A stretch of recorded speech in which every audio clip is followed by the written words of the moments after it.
Hey guys, Joe Sidoti here. Thanks for stopping by for another video. Today I want to talk about audio for video.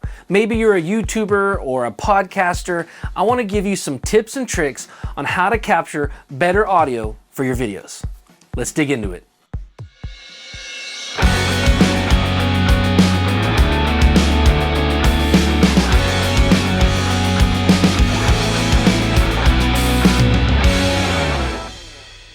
All right, tip number one, don't use the onboard microphone on your camera.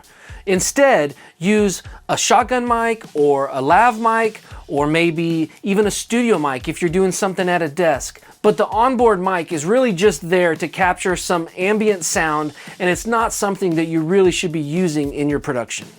All right, tip number two is your audio levels. Make sure to set your camera to manual, not auto. Auto will automatically gain up and down the mic as it sees fit, and you don't want that. And now, set the level really low. Make sure that it's not off, but it's pretty low because cameras are noisy, and you want to make sure that you're not capturing any of that noise.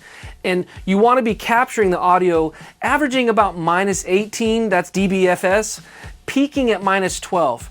Trust me, it's much easier to turn it up in post later than it is to try and turn down noisy, distorted audio.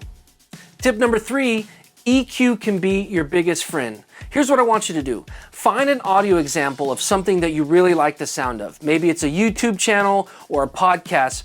Bring that audio file in. Then start to EQ your microphone to try and get it as close as that audio example as you can.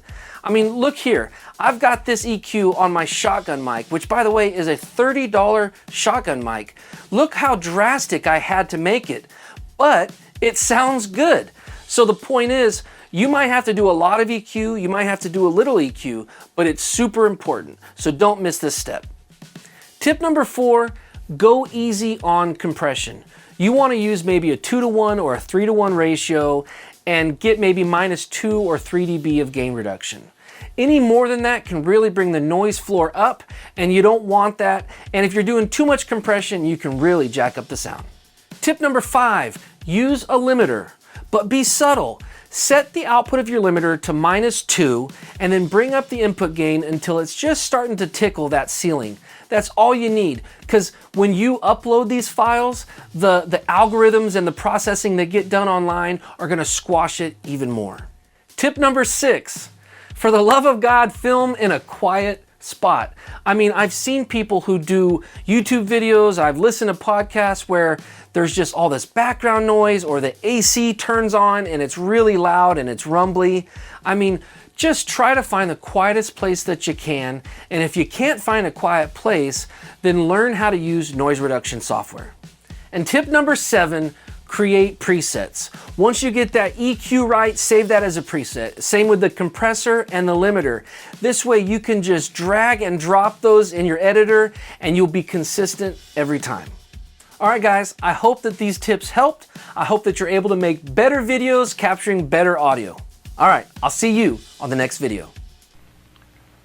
This leader is provided to permit the projectionist to complete adjustment of focus and sound level before the film begins. That was better because it was energetic. So the hook, saying the hook twice didn't. It was good because your energy was up. I think it's great. Okay. Yep.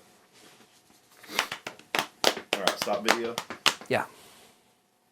If you like this video, then click that like button, I appreciate it, and subscribe to the channel and help support Sidoti Sound, and click that bell if you want to be notified when I release new videos.